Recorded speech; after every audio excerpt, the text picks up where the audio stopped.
Hey there, welcome to my channel. My name is Boris. I help introverts earn more, have fulfilling relationships, and to sleep better at night. And in this video, I want to share with you 7 red flags that you should look out for in a job interview.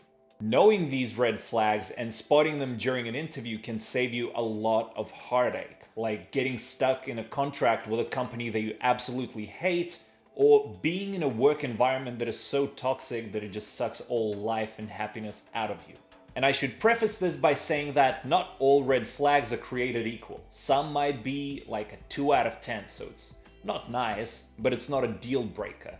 While other red flags might be a 10 out of 10, where you're guaranteed to go through a complete nightmare if you ignore it. But before we begin, be sure to demolish that like button for the algorithm. It really helps the channel grow and it enables me to make more videos just like this for you. And if you enjoy the video, be sure to comment anything down below and I'll reply to every single comment. The first red flag comes in the form of your intuition, your gut, and using your intuition for 3 particular things. First, the location. Second, the employees, and third, the employer. Let's start off with the location. If you walk into the office, and it's becoming more and more common now as things are starting to come back, if you walk in and you think, wow, this feels like a morgue. There's just dead fluorescent lighting, no windows, no plans, just the environment itself feels stale and dead and depressing, you're probably right. And it might not seem that bad when you first come in there because, well, you've been there for 20 seconds. It's not that bad yet. But if you project yourself out, say, 3 months, 6 months, a year or 2 years, God forbid 10 years in this dead, depressing environment, what do you think that's going to do to you? Now this, I'll admit, is a 3 out of 10. It's not exactly a deal breaker, but it is something to look into if you want to find a place where you can stay for a while and enjoy doing your work. Now the second piece of your intuition should be regarding the employees. And if you meet up with the hiring manager and he takes you on a little tour and he takes you around the office showing this is our sales, this is our marketing, and as you walk by, you see the people in their cubicles or in their offices freak out and pretend to be busy, that's not a very good sign. That is a pretty clear sign of their boss, your potential future boss, being a pretty big tyrant and riding them for any old reason if they stop working even for a millisecond. And even though he might be nice to you currently, employees who have been there for much longer don't feel the same about him anymore. And this one is even more important than looking out for the environment that you'll be working in. Now, the third part involving your intuition is the hiring manager himself. Are you feeling uncomfortable around them? Are they maybe rude or maybe domineering or just something is off about them? If you're feeling like that, you're probably right. And keep in mind that during the interview, you have only just met them. This is their best behavior. And if already they're saying inappropriate things, maybe they're saying some off-color stuff, maybe they're being rude or domineering or toxic, imagine how bad it's going to get once they get used to you. So the first red flag is trust your intuition about the location, the employees, and the hiring manager. The second red flag is the company is really trying to weasel their way into your off-work time. And they can do it in several different ways. They might say that a lot of people in our company love to stay back or work weekends or do extra to help out. Deadlines are understandable. Sometimes things don't quite go to plan and the project requires that final push to get over the finish line on time. And that's fine as long as it's appropriately compensated for. Overtime is cool. But if overtime is the norm, if overworking is the norm, you better get ready to never go home if you accept this job. Another way that a company might try to weasel their way into your off time is by claiming that they're a family. And that's one of the biggest HR lies ever told. You might be a team, maybe even a tight-knit team. You might even be, friends, but you're not a family. Your family is your family. Your work is your work. And the main reason why this family culture is getting pushed is because it makes you much more likely to over-deliver and not ask for anything in return. It makes you go that extra mile, work that extra weekend, and then say, it's all good. I'm happy to help. Because we as people want to be a part of something bigger than ourselves. We want to belong to a group. We want to be helpful. We want to be useful. We want to be appreciated and cared for. And we want to care for other people. And companies know just how to exploit that. So if you hear any talks of family in your interview, that's just the company trying to barge into your off time and make you work extra hard. So you most likely want to give that job a pass.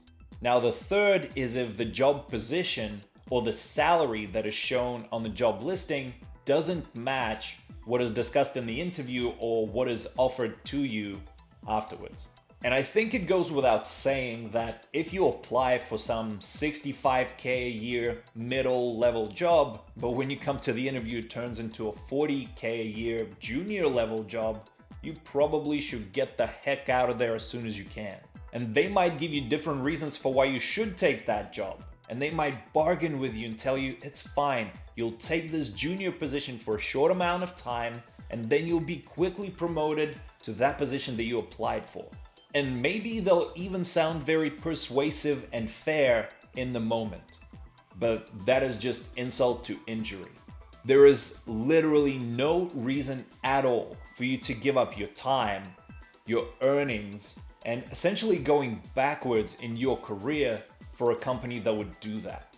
Underpay you for 3 or 6 months, for what? If you need a junior person, hire a junior person. If you then want to promote them, do that. I'm the middle level person and I deserve middle level pay, so I'll just go and find that. And the funny thing is that with these companies that start this relationship off with a lie by false advertising essentially, they're very, very likely to lie to you again in the future. So how do you know that that quick promotion will actually come? And do you really want to find out if that promotion will come? The fourth red flag is high turnover. Be sure to ask the hiring manager about the average tenure of the people on the team. And if the average tenure is like 1 or 2 years, chances are that the job outright sucks. Now, there might be many reasons for why it sucks. Maybe the manager is bad, maybe the conditions are bad, maybe the treatment is unfair and horrible. But in any case, people tend to leave rather quickly. And another indicator of high turnover is advertising quick promotions. Like 5 or 6 months later, you'll move from your mid-level position to a senior level position. Companies like that tend to dangle that carrot in front of you to try and hide their horrible turnover problems. And most of the time, like in the previous red flag, that promised quick promotion never actually comes. Now, the fifth red flag is their reaction to a question that you should ask them. And that question is, what do you like the most about working here? And if they don't have a response for you, or they look shocked, or if there's multiple interviewers, they just stare at each other looking confused, chances are they don't like anything about it. Or if they do respond and what they like is literally everything but the work itself, like the parking is nice, the lunch spot around the corner is good, the team is great. If they talk about everything but the work, there's probably not much to like about working there. Number 6 is if the interviewer isn't prepared or the interviewer is late. Now, for technical positions, and I can speak from my own experience as well, sometimes you need to prepare for a few days, sometimes maybe a week, in order to take a test. Whether it's programming, whether it's engineering, you need to sharpen up your technical skills in order to be at your peak when you get interviewed. And if the interviewer doesn't do you the same courtesy, they're clearly not taking you seriously. They don't consider you important. And chances are that tendency will carry on into your professional relationship. If you work there, there's a good chance they won't appreciate the work that you do. They won't consider you an important part of the team. If the interviewer is late, and especially if they're really late, like 25 minutes plus, there's a good chance you don't want to be dealing with that kind of leader. I mean, the job listing most likely had on it that the candidate, you, need to have impeccable time management skills and be able to deliver results to a deadline. Well, can you work under leadership that is not able to do the same?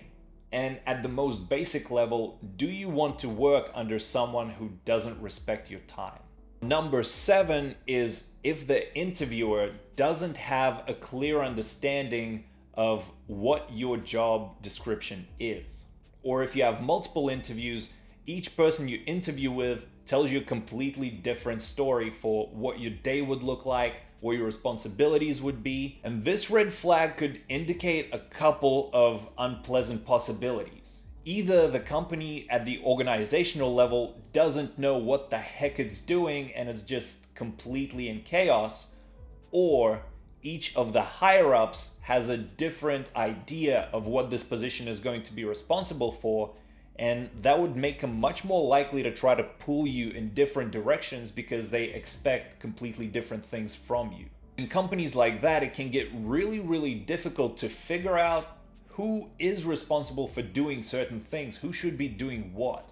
And if you value your time and your nerves, you probably shouldn't get involved with a company like that. These are the 7 interview red flags that you should look out for. If you spot any of these in your interviews, take them very seriously. And if the company offers you a job, think twice and maybe say no thank you and keep looking. And with that, thank you for watching the video all the way to the end. If you liked the video, be sure to smash that like button and let me know your thoughts down in the comments. Like I said before, I'll reply to each one of them. But also subscribe to my channel and hit that notification bell so you don't miss out on any of my future uploads. Thank you for watching, and I'll see you in the next one.